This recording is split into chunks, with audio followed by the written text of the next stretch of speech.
Hi there, this is Steve Spurrier. You can join University of Florida Hall of Famer Shane Matthews and also the two-time SEC Player of the Year every weekday as he brings you all you need to know about the Florida Gators, including news, analysis, opinions, and some of the biggest names in sports.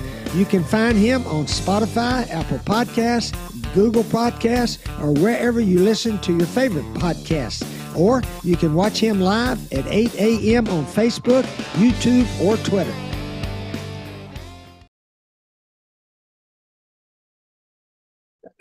Good morning. It's a live edition of PodUp with Matthews in the morning from the Crime Prevention Security System Studios, large enough to serve you, small enough to care. I hope everybody had a great 4th of July weekend. It was a long weekend. I think 4th of July needs to be on a Thursday, year in and year out. That's not possible, but I think it should. I'm not into that Friday where a lot of folks go back to work. No, I'm saying it should just, JC, by the way, you're now on the Titan Emerald Hotline, courtesy of Comfort Tim. You jumped in before you were supposed to. Okay. But yeah, if July 4th was always set to celebrate on Thursday, but then nobody had to work on Friday, so you had Thursday, Friday, Saturday, Sunday. That's the way it should work. Nice. Yeah. What do you think about that? I took advantage of it for sure. Well, I know, but you don't ever work, so what does it matter? Yeah, I wish. I mean, yes, the money just falls out of the sky. It's unbelievable. I've got magic tricks. You know who needs a magic trick, QB, is your head football coach. I was reading his resume, and Billy has been to a lot of play. I mean, he's done a lot in his career, and he's a relatively very young coach, as we all know. You know, in 2008, 2009 season, Clemson won the ACC, and they scored a record 436 points. And this, of course, talks to your assessment of Florida's team, where offense is definitely something that they're fine with right now in most areas. But, you know, in 2010, QB, he was let go at Clemson. And it's just funny to me how quickly you can be right up here, and then the next year you're way down here, and that I don't know about that.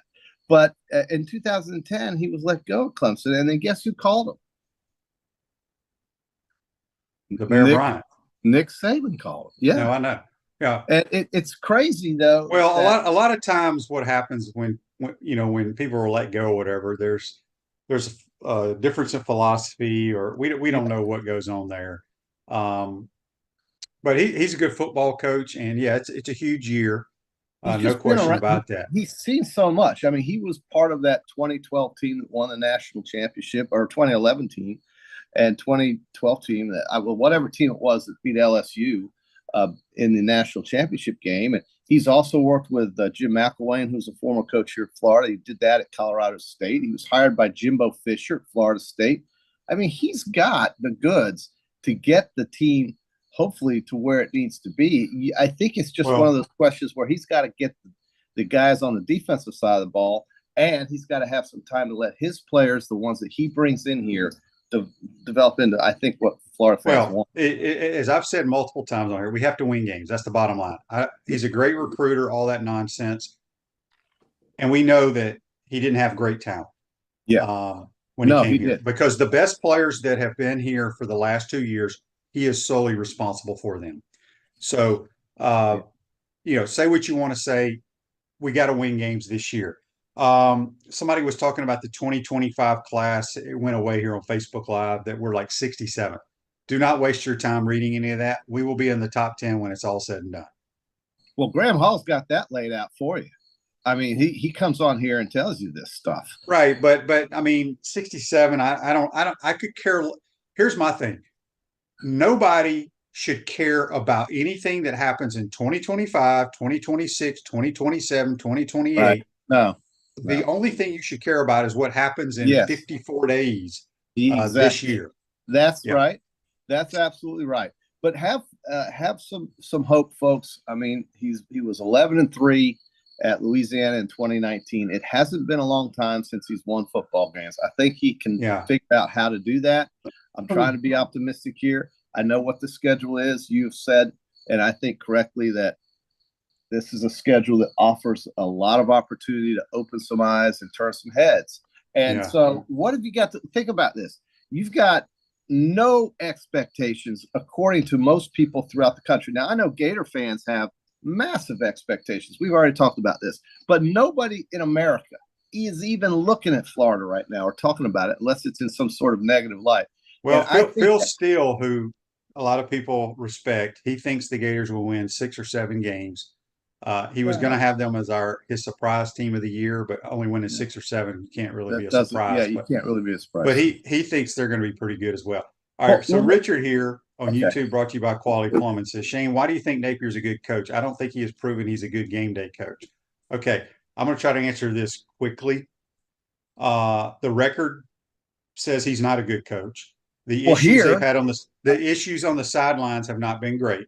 I get that. But I've said it multiple times. He's the guy in charge, but his assistants have not done their job and not helped him when it comes to game day stuff, meaning the special teams stuff, the clock management that our quarterback did perfectly at the end of the Arkansas game. Now, he's the head coach. He hired these people. He's made multiple changes. I personally felt like a lot of those assistants did not need to be here because they were not doing their job, because that's what they do during the course of a game. I think he calls good plays for the most part. You know, I know people get upset with the reverse passes and things, but if that works, everybody's praising the guy. Sometimes it just does not work. We've had issues, you know, people, we got 2 timeouts and there's a minute and a half and we got the ball on the 15-yard line. Why will we not try to score? You got to understand what team you have. You know, there's more that goes into coaching decisions than, you know, just when you get the ball, let's try to score. I think that's why we are so methodical on offense, is because our defense is so pathetic that you want to keep the ball away from the other team. Now, we'll see if that changes this year. But I do think he's a good football coach. I think he's made enormous adjustments to the program and to his staff. And he's got better players this year.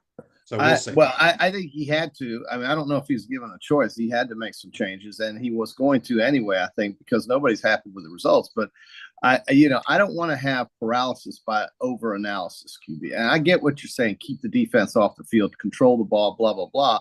But the only way to win on this schedule upcoming is you better score a lot of points. But JC, that's right. But when you score 30-something points a game, you should have chances to win more games than we did. And you should. And nobody can sit here and argue that the offense was the problem, because, as I've said, we were historically pathetic. Which is going to make it, I think, a lot more noticeable or easier for that defense to be better this year. You can't get much worse, right? So I'm going to see. No, they're not going to. They can't be. They cannot. It is almost impossible. Is that the right word? Yeah. It's improbable that they'll be worse. Yes. And there's no question that the expectation level, except in that locker room, is probably as low as I remember in years, QB. I mean, in years. So I think things could set up to where this team could play, hopefully without pressure, and hopefully with a loose and free feeling that gets out there and lets them fly around and go hunt for the ball. I don't know. I mean, I don't know what everybody else is going to bring to the table in this league. We've all heard about how great all these teams are and everything like that. I mean, we've heard how Texas and Georgia are going to be great, and Alabama's could be good or could be bad. Auburn could be improved. You know, what are they saying in places like Auburn where, I mean, it was worse for them, I almost want to say. So it's Florida. And I think at some point, you know, if you can get off to a fast start, you and I both agree that this is the key is how they come out against the Miami Hurricanes. Speaking of a hurricane, there's a hurricane right now blowing through Corpus Christi, Texas, that's going to head north into Houston. It's only a Category 1, but it's a bad storm surge. So if you know anybody over there in Texas, keep them in your thoughts today. First one of the season, early in the year, July. This is not good. And the only reason I'm bringing up hurricanes Is it because of the ones coming to play the Florida team? It's because we've had our season disrupted here in Gainesville by hurricanes, and I don't want to bring it up thinking that could happen again. But I'm telling you, it could happen again. It's not something I look forward to. Seems like it happens every year. It does seem like there's a threat of it. So what do? They front load their schedule with home games in September.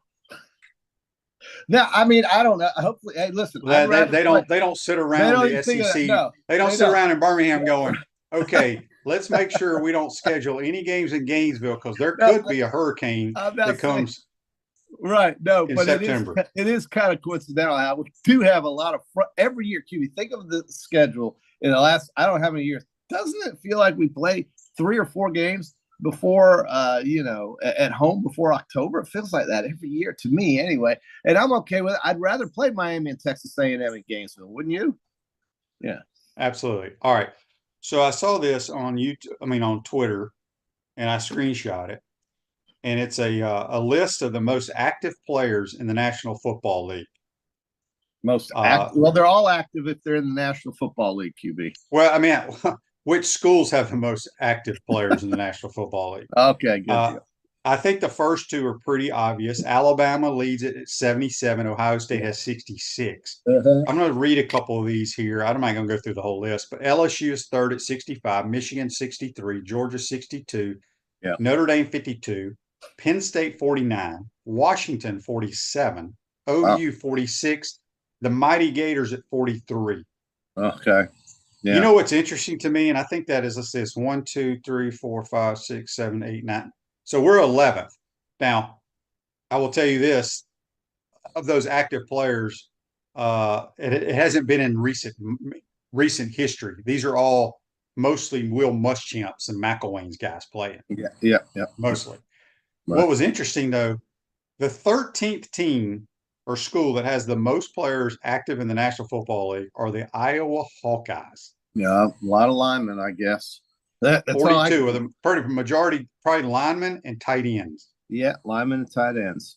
Definitely not. And then out of the group of 5, let's see, Tulane has 19, Memphis has 17, and App State and Toledo both have 15 players. But well, the great Miami Hurricanes have 34 guys playing in the National Football League. I mean, that's a program that's been in complete disarray for longer than I can remember. And so just take faith, folks. You're playing a state rival, but you're also playing a school that has had a lot of issues as well. This is a game you should win, even though they're not favored to win. But listen, it's about Graham Mertz to me, but it's about that defense that we talk about. It's about Graham Mertz doing Graham Mertz stuff. Well, he's going to do that. I'm not. That does not even concern me. But he's got to stay healthy, QB. He can't be running for his life either.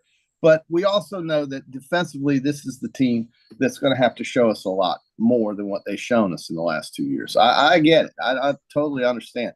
But you're still going to have to ask that quarterback to do things, and hopefully he'll stay clean. I mean, QB, he got hurt on a run forward play that he was scrambling for his lifeline. It wasn't a called play. It was just something he had to improvise. Well, that he was trying to get a first down in a crucial game situation. Right. If it wasn't in that part of the game, he would have slid.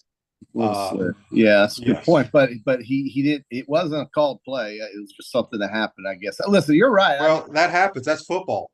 That's football. It happens. You got to think on your feet, and he does a good job of that. And that's the first area on that side of the ball that I'm going to be really curious about is those guys up front. I know they're big, QB. That doesn't mean anything. Pro Football Focus, whatever that means, Pro Football Focus has the Gators as the 10th best offensive line in America. 10th best based on just bodies? I don't know. Brian's question on Facebook Live, brought to you by Mel Law, says an On3 article had Graham Mertz as the 10th best quarterback in the SEC. 10th? I think you've already talked about this, but where do you have him? I have not talked about that. I did not see that. You're going to have to find 10 better quarterbacks in the Southeastern Conference better than him. I think Carson Beck's a good player. I think Ewers is a good player. I think Jackson Dart's a good player. Milroe's a good player. He gets the ball in the end zone. Yeah, they're different type of players, but I would probably I'd put him and Graham there together for what they do for their teams. Yeah, I mean that's what I'm thinking too. Yeah, I don't. I mean that's okay. on three. They're gonna have to show. There's not 10 better quarterbacks. You're going to talk about. Maybe that's from last year. You think that's from last year? Maybe it is because Nussmeier's not proven anything yet. Connor Wigman has not proven anything yet. I don't know who's at Arkansas. I don't know who's at Vanderbilt. Don't care. Who's at South Carolina? We don't know. Okay, Blake Shapen at Mississippi State. I don't know what he's going to be capable of doing. Yeah, that had to have been from last year. Okay, I would think. We can go with that. It's last year. Because Buck says on Facebook Live, brought to you by Mel, I'm not sure there's 10 better quarterbacks in the country better than Mertz. Okay, I mean he's solid, man. I don't know what else people want to say, but he's very solid to me. Yeah. Here's a text on the Titan MR text line from James in Panama City. He says, I want y'all's thoughts on the people on Twitter comparing Tim Tebow to Bronny James.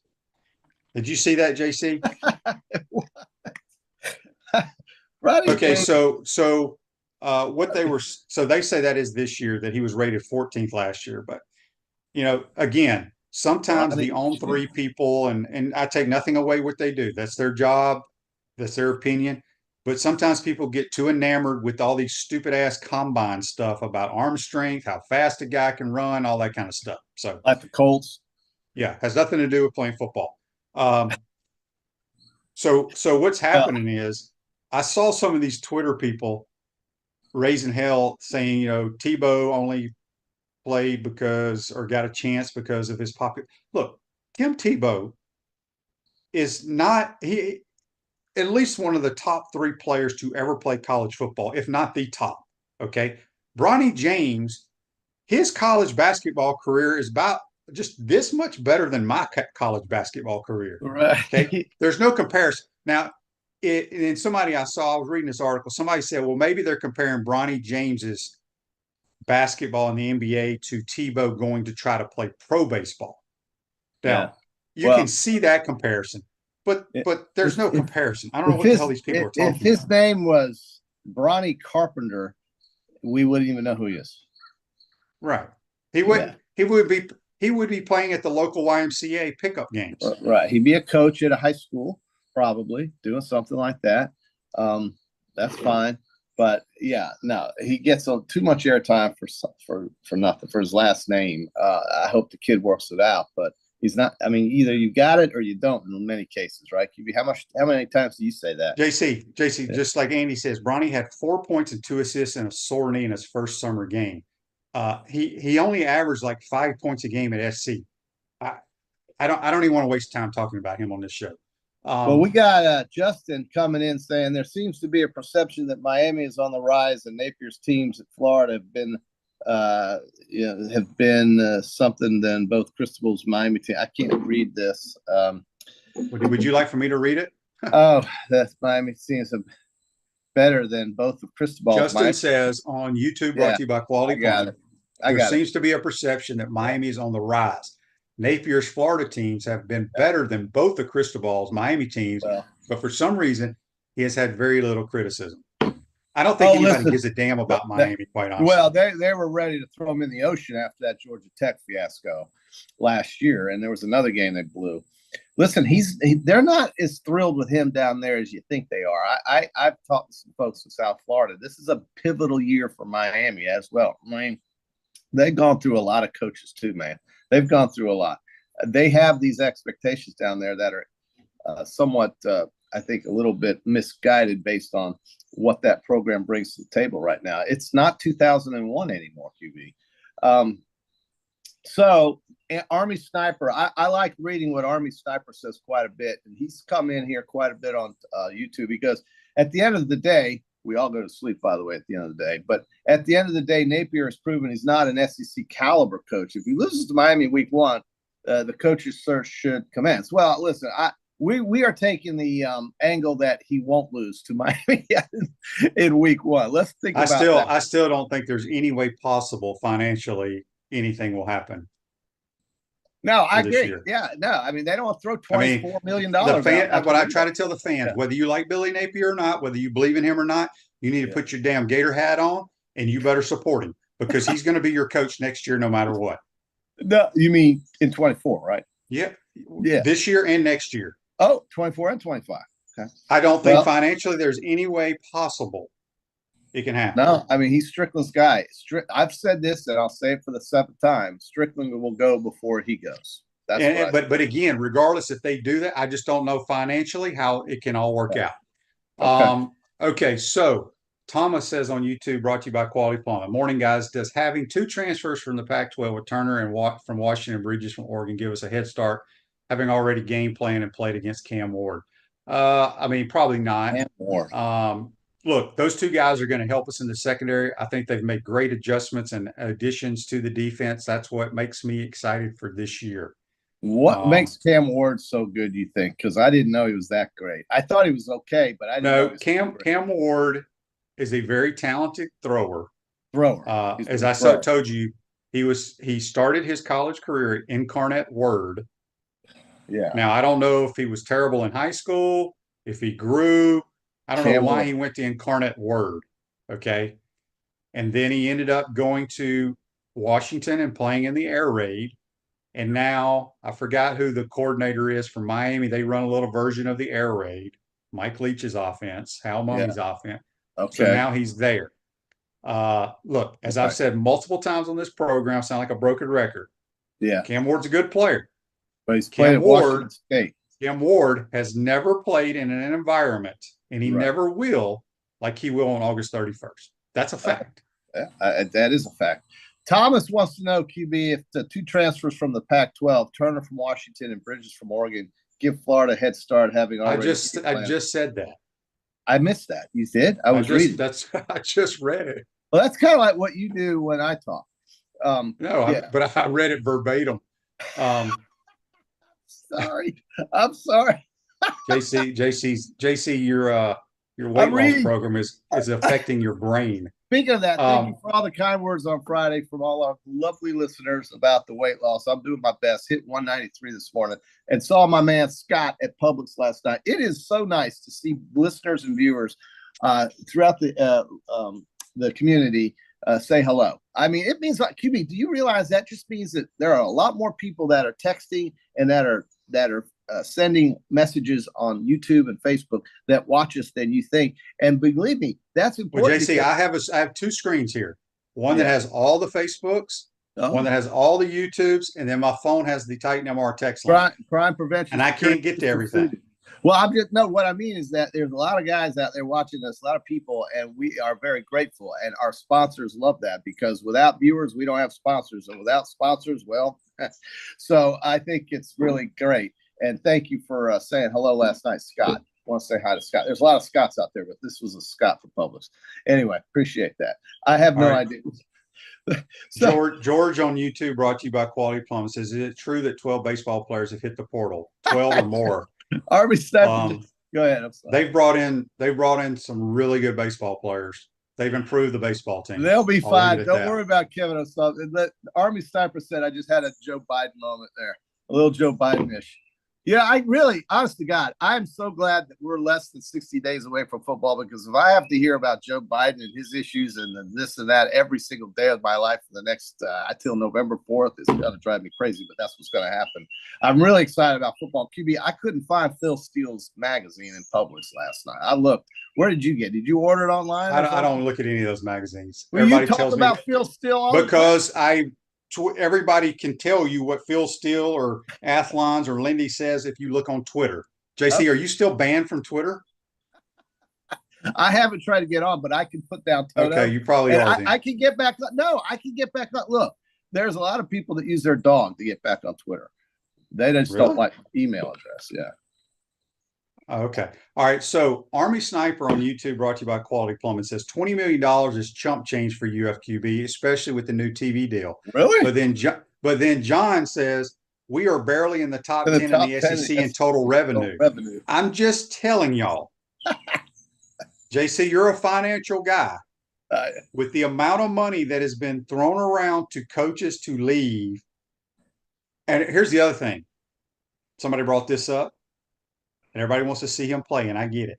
If Oh Billy yeah. Napier is not your coach, DJ Lagway ain't gonna be your quarterback. Ooh, wow. Mm. Who was also looking at DJ? Yeah, I mean, I don't A&M, disagree with that. the A&M. Aggies. The Aggies came in with a lot of money, then we went with a little bit more money. That's right. Gene says, "Did I miss the Ben Shelton Wimbledon update?" Well, he lost, Well, Gene. look, he played a guy that's one of the three best players on the planet right now. So it's a tough call for a young Ben to go up against a guy like that.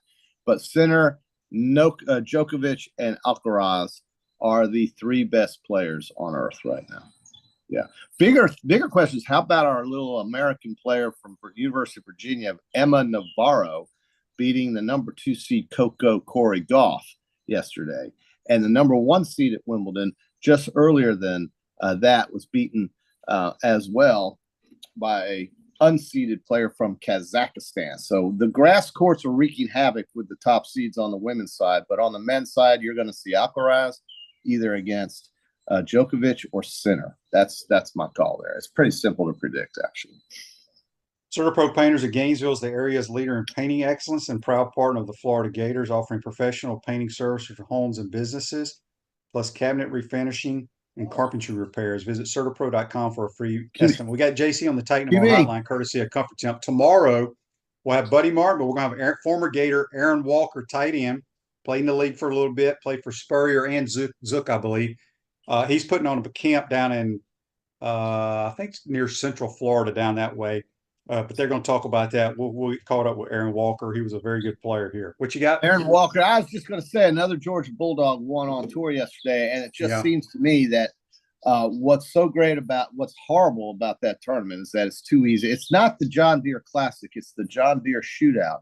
It's a quota game, basically. But the biggest thing about that tournament is that I think there's more first-time winners on tour at that tournament than any other. It's something like 24 first-time winners, including a young guy named Jordan Spieth, who won his first ever tournament on tour at that tournament.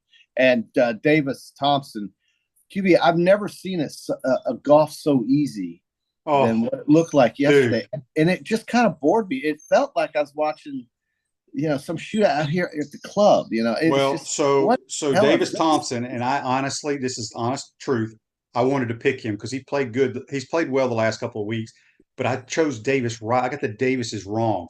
Yeah. Your picks, I did okay. I had Sunjay M, who came in like 13th. Denny McCarthy, I think, was in the top 10. But other than that, here's the thing. I don't know how the PGA Tour can go back to that place.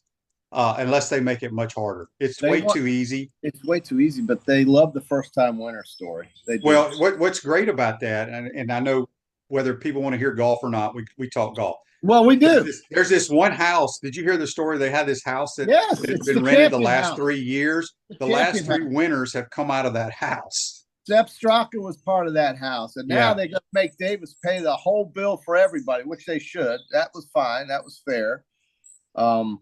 So, Chris, very interesting here. We have probably paid out more in buyouts, QB, to coaches than paying actual coaches' salaries in the past 15 years. Not sustainable, and Strickland won't be allowed to hire a third HC. So there's more pressure on him than there is on Billy because, as you have said, there's too much money out there to throw to get rid of another coach and then have to hire somebody at the competitive salaries of today. Especially when a guy like Brent Venables, who's coached 2 years, won 10 games, lost 2 bowl games, gets an extension. So I think, this guy is here, folks. The only way this doesn't continue is if it is just unimaginably bad, which we think is not going to be the case. So Van Der says, which one of the quarterbacks played more like me, Mertz or whoever? I said when I first saw Graham Mertz in August of last year, I said he would be a quarterback that would have been playing for Steve Spurrier. He reminds me of a Spurrier quarterback. I think Trask was a Spurrier quarterback. Is that what Steve says? Do you talk to Steve about Graham Mertz? What's he say about him? Oh, he loves Graham Mertz. There you go. So the bottom line, You've never said that on this show. It depends on what you want out of your quarterback. Like I said, if your quarterback can move around a little bit and make some yards, which Graham can, that's fine. But it just baffles me in today's world when, like, I'll never forget. I think it was last year's spring football, JC, not spring football, preseason football. Preseason, right. I'm watching the New England Patriots are playing somebody. It's like late in the third quarter. They put the kid in that played quarterback at Louisville. Okay. Yeah. I can't remember his name. Oh. The dude ran. He scrambled like 4 straight plays for 10, 15 yards. The fans are going nuts. They go crazy. And I'm like, if y'all want to see that, put his ass number 32 and put him at tailback, okay?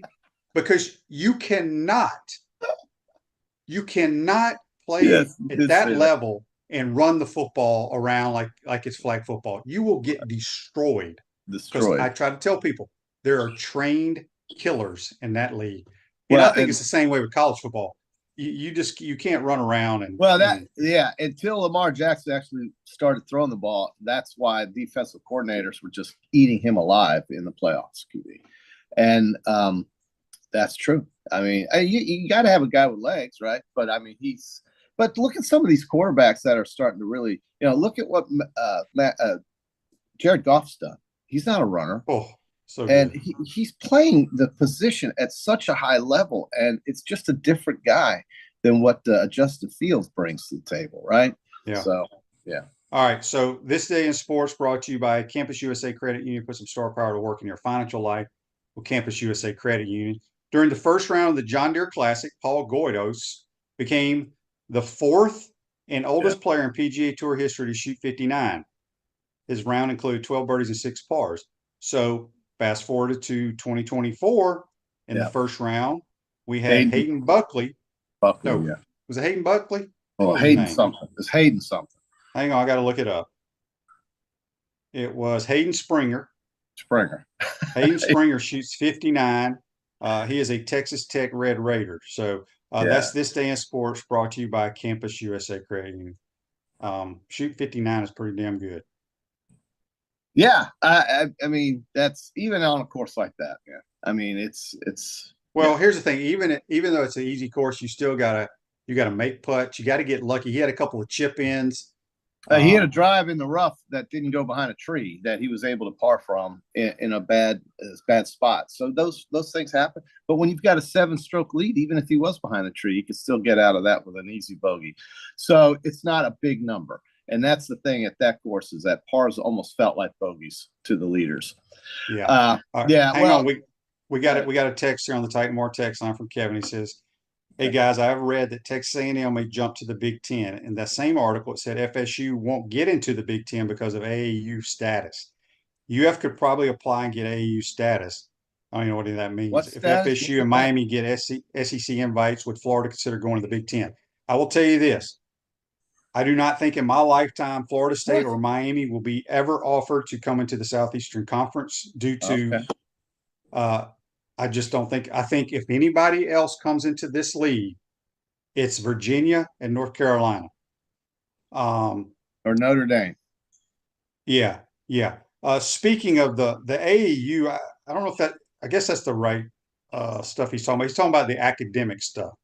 And I wanted to bring this up. I saw this on Twitter too, JC. American Association of Universities. Yeah, the new Ivy League schools, according to Forbes magazine. They have a public, like, new Ivy League section and a private. Here are your public schools. Okay. Binghamton College, Georgia Tech, University of Florida, Illinois, Maryland, Michigan, North Carolina, Virginia, Texas, and Wisconsin. Yeah. Here are your private new Ivy League schools: Boston College, Emory, Georgetown, Northwestern, Rice, Notre Dame, Southern Cal, Vanderbilt, and Carnegie Mellon. Well, you can have it. I really don't care if Vanderbilt ever played another SEC game again in my lifetime, but they will, unfortunately. And Georgia Tech and Florida can be Ivy League schools all they want. Does that mean they're going to beat the un-Ivy League school Georgia Bulldogs? And it does not. So that's really cute, and that's fun, and that's something people spend time on and think matters, but it does not, because DJ it does matter about the Southeastern Conference. I'm just telling these people. Well, okay. The only two schools, and this came straight out of the commissioner's mouth when I heard it in a Virginia and small North room of Carolina. about 15 people. He said the only people that we will look at is North Carolina and Virginia. Well, I think things it makes sense, but things do change daily. And look, Florida State has a problem. So does Clemson. And that problem is they don't have the media rights. They sold them to the league. The league's going to get compensated to give them back. This is the thing I don't understand when I hear on these shows about Florida State soon going to leave the ACC. Legally, nobody's told me how that's going to happen or at what cost. But they still say, oh, it's going to happen.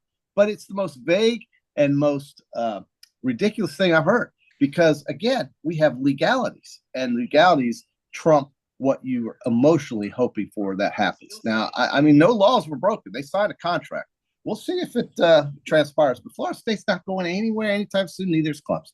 The ACC is – listen, if that did happen, the ACC would cease to exist very shortly after. So because they'd all jump ship to some other entity. And I don't know how many more you got. But it's like, okay, they leave, but where are they going? Do you realize, QB, the Big Ten has 18 schools and they still call themselves the Big Ten? Say it again. The Big Ten has 18 schools, and they still They're the call Big 18 now. Yeah, they still call themselves the Big Ten for some reason. So they're kind of confused, but So, none of it makes sense.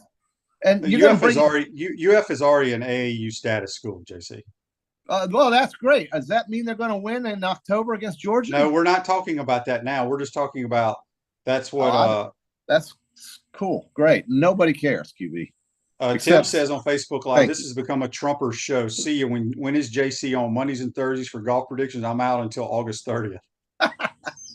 A Trumper show. I did not say one word about Trump, did I? No, you didn't. Okay. You did not. Well, hey, we'll see you in August, bro. It's fine with me. Listen. Yeah. This is the dog days of summer we're sitting in right now. There's no question about it. You're pulling things out of trees right now. But the reality is that people are thinking about football and watching if some guy at Wimbledon can win. But that's the time of year we're in. The sports year is over. It ended after the college baseball World Series in my calendar. But Reggie says on Facebook Live, brought to you by Mello, FSU and Miami bring zero to the table athletic-wise to entice the SEC. Again, who's going to pay that bill, and who's inviting those schools anywhere? It's two issues. One, how are they going to get out of this financially? And two, where are they going to go? And who's inviting them somewhere? Do you think fans in Illinois or Michigan or Minnesota care what Florida State does? They're going to come to the Big Ten for what? Why? We got to go to Tallahassee? Why? So I don't see that either. So, and you just said they're not coming to the SEC. No. In fact, I don't think anybody anytime soon, and I mean like say within 5 years, is going to be added to the SEC. Nobody. They've got what they need. 16 teams, QB, 16 teams. And we're still playing 8 games. They need to figure out how to make it so that we play each other more often to become a real conference and not just an accumulation of schools with the same interests. That's not a conference when you don't play other teams in the conference and you just have these discretionary schedules that are pumped out by a computer. And I think we will see 9 games starting after the next 2 years, which would then be 26. In 2026, we'll have 9 games, and we'll probably have 16 playoff teams by then instead of 12. But you know what 12 does for us, QB? It gives us the month of December to get through, so you don't have to worry about Christmas shopping the whole month and wait for January to start. So I'm glad. I mean, we need football in December. They play it at the lower levels, and thank God they figured that out. We're going to have a lot of playoffs. With all these playoffs going, we have a lot of football. It's going to be great. The only problem I have with the playoff, and I've said it 100 million times, is that the top 4 seeds will not play an on-campus game. That's the only problem I got with it. They're just going to spread it out with bowls and neutral sites, and that's hard for a fan base. That's not realistic, and a fan base cannot follow 4 games at neutral sites to a championship. And so on campus was the best idea they had in December, but it's only for the 5, 6, 7, and 8 seeds. Everybody else, the 9 through 12 and the 1 through 4, does not play an on-campus game. But how cool will it be after the SEC championship game that say you lose the SEC championship game and then you get a home playoff game? I think that's kind of cool the week after. So, that's an option for many of the conference championship losers to be in that 5 through 8 seed. But man, I mean, the top 4 seeds get a week off that week. They play that first playoff game, but they don't get an on-campus game. You can't ask a fan base to travel to 2 neutral sites within a month, much less 4 within a month and a half. It's unrealistic, and they'll figure that out eventually. And hopefully, the top seeds will get an on-campus game in future brackets. That's what I want to see. But they have to get these bowls involved somehow. Figure it out, but give us on-campus game. I'd almost rather be a 5 seed than a 4 seed. So anyway, just for a fan's perspective, but we'll see. Silverback Concrete builds firm foundations for generations. You stand on it, we stand by it. A few more things here with JC before we get him out of here. Dan wants to know. Michael says on YouTube, brought to you by Quality Plumbing. JC not only did a Bulldog win the John Deere yesterday, but a Seminole amateur finish tied for second. He's a stud. He's really good. I actually played with Coach Deacon yesterday, and he said that kid came. Well, I'm going to say that kid came on like 6 visits to Florida, but he decided saw the driving range and decided, man, I can't get better on the practice facility here. Bingo. Bingo. Isn't it something? Bingo. JC. That is why we lost him to the semis. And JC should be given all the credit in the world for winning a championship with that dump over there. Anyway, let's when am I going to the Rangers game, Dan? I will go into the Rangers and Orioles a week from this upcoming Saturday. Go Rangers. Wyatt Langford 4 hits last night, QB. The Rangers are not sellers. They will be buyers. Watch out for the defending World Series champions. But yeah, no, JC's done miracles with that golf program. I don't know him. I'd love to meet him one day. Maybe you can introduce me to him one of these days. Of course, all you got to do is come tee it up in our golf group. Very simple. I said that. But, so JC shot 65 yesterday. I shot 73 and got clobbered. Well, QB, you don't get any more strokes. Sorry. The leading money winner does not get strokes. Yeah, I played good, though. He was outstanding. All right. Last thing Greg says on YouTube, brought to you by Quality Plumbing, the Gator D must get better, and Mertz and Eugene Wilson have to become what they're capable of next level for the Gators to win 8 or more games. Like I said, it's all about the defense. It's all about the defense. Yeah, I mean, Wilson is one of my he became my favorite Florida Gator skill player, if you want to call him that. I hate that word, but after that Utah game last season. I said, who is that guy? Trey Wilson. So we haven't really talked much about him here in the offseason. There's not much to say, but I think Greg hit a nail on the head here. He's going to have to be a guy we hear a lot of. We're going to have to call his name a lot in that booth because they got to keep scoring because we just don't know about the defense. Don't know about the defense. Joseph says on Facebook Live, brought to you by Mellon, all the golfing JC does, and he's still not as good as Biden. I can beat Biden. I'll put this Tigers hat on that. He'll beat Biden. By the way, Tigers swept the Reds yesterday. Good. Does anybody care about the Tigers? You do if there are certain activities involved. But yes, Skubal is a great pitcher. He's one of the best pitchers you haven't heard of. He's won 10 games for the Detroit Tigers of all people. But listen, watch out for. We'll talk about this more. But as I leave, I'd say, surprise team could be the Florida Gators. Surprise team that's not really a surprise could be the Missouri Tigers. They don't have a hard schedule, it looks like. Oh, yeah. So, we had somebody on here listening from Columbia, Missouri, by the way. Brady Cook. He's their quarterback. He's not listening to the pro. Well, he may be listening.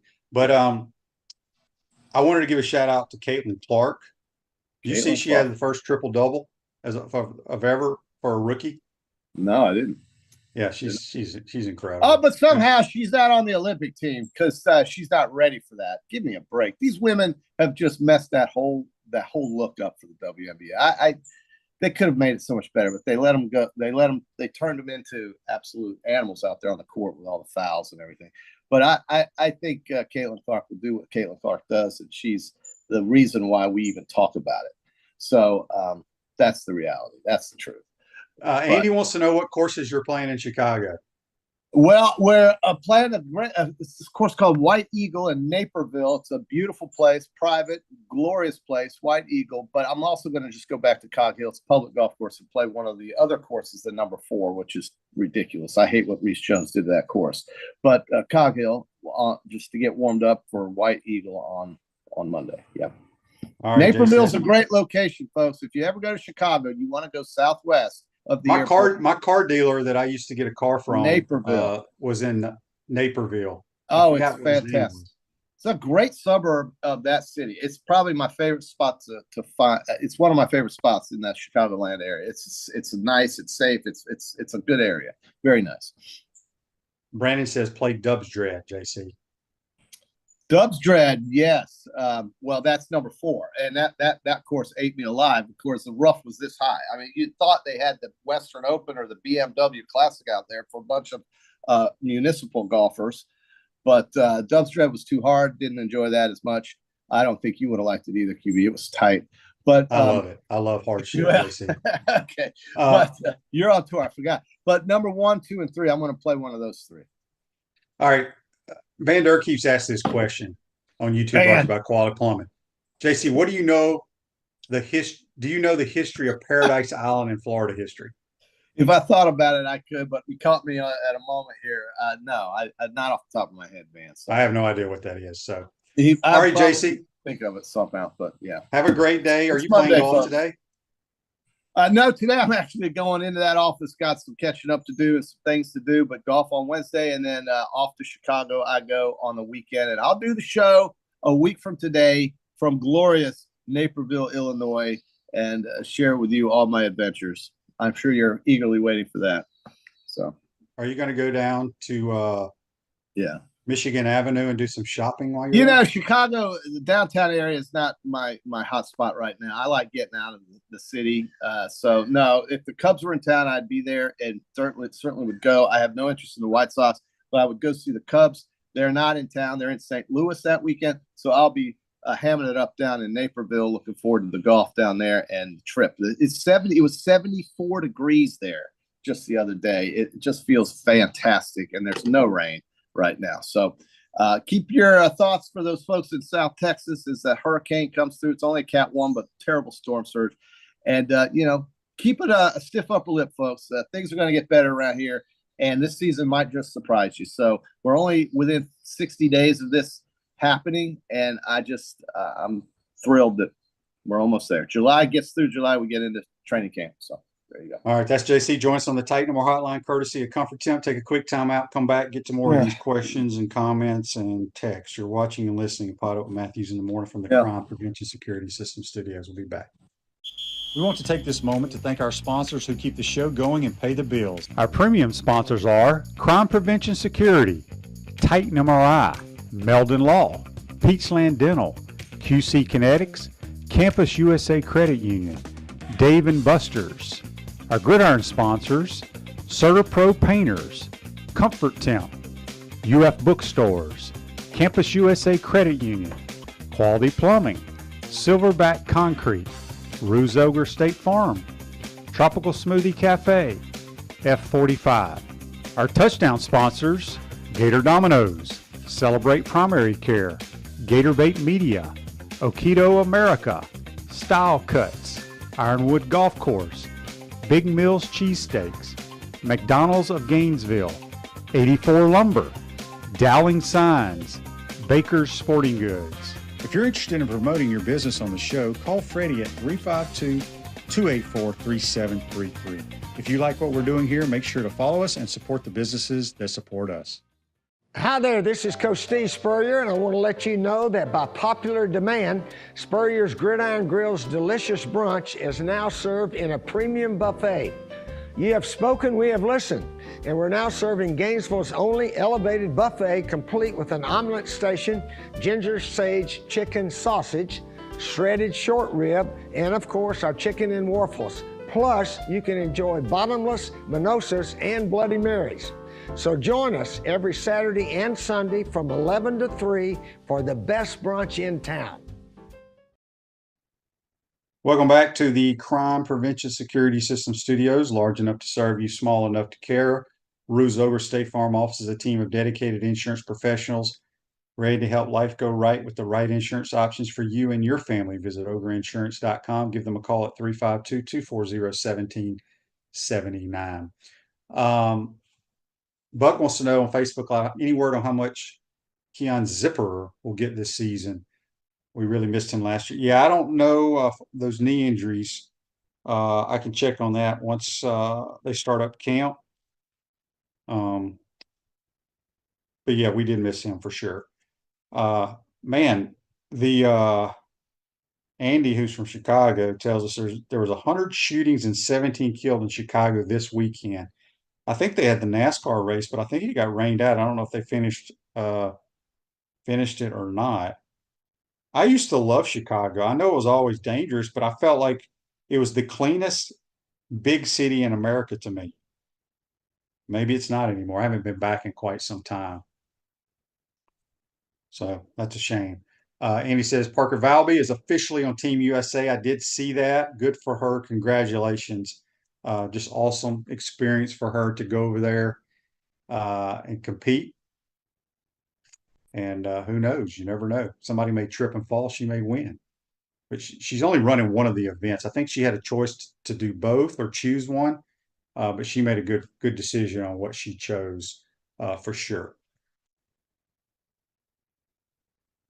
Live a healthier lifestyle with our bold, flavorful smoothies and our amazing food. Tropical smoothie. When you eat better, you feel better. Don't forget tomorrow's program. We'll have Buddy on, but we're also going to have Aaron Walker. He and Rob Roberts, former running fullback, some other Gators. They're putting on this camp down, I think in Titusville. But we'll get all the information for that tomorrow. We'll catch up with Aaron Walker, see what he's got going on as well. Daniel says NASCAR finished on the clock at a certain time. They made it a green-white checker. Daniel, I have no idea what any of that means, but appreciate us letting us know. I don't understand all the rules sometimes in NASCAR. So anyway, we got a lot of text here about our guy Wyatt Langford. Yeah, but he's on a tear right now. And I saw a little bit of the game yesterday. Boy, those baby blue uniforms that the Rangers wear are pretty sweet. I love those. So he I know Paul Skeens made the All-Star team as a rookie. I don't know if any other rookies made it, but hopefully, I think Wyatt's going to have a good chance of winning Rookie of the Year if he keeps up what he's doing. But his athleticism is just really allowing him to turn singles into doubles. His speed, he is definitely a five-tool player, as they like to call it. Very, very, very, very good for sure. Again, we want to thank JC for joining us on the Titan MR hotline, courtesy of Comfort Temp. Speaking of Comfort Temp Heating and Air, they're looking for enthusiastic, motivated comfort specialists to join their team. $1,000 sign-on bonus after 90 days. Awesome benefits and the opportunity to grow with the winning team. Apply today at comforttemp.com. Comfort Temp Heating and Air. Comfort is our business. Peace of mind is our promise. I know a lot of people keep, they're wanting Billy Napier fired. And if you're in that camp, all power to you folks, but you better hope your team wins football games, whether you like the coach or not. Put your positivity spin on things. I understand how being negative is just not a good way to live. So I'm going to preach to people today. How about being positive and look forward to the season? And I expect us to beat the Miami Hurricanes. I really do. And this is no homer in me. I watched a lot of Miami football last year. The Gators were a better football team than the Miami Hurricanes. The records don't indicate that, but we were better than they were. Now, that doesn't mean we're going to be better than them this year. I don't know. I haven't looked at their roster, and I know they brought in a quarterback, but they had a highly rated guy last year at quarterback. I just don't see it, and they're going to prove me wrong. Cliff says, I'm anxious to see the defense since Rob Roberts has come on the staff. Yeah, me too. So, again, we appreciate everybody joining in. Hope everybody had a great weekend. Back into the saddle here. Tomorrow, again, Buddy Martin and Aaron Walker, former Gator tight end, NFL 49er, will join the program. Have a great day, folks. We'll see you tomorrow. Take care.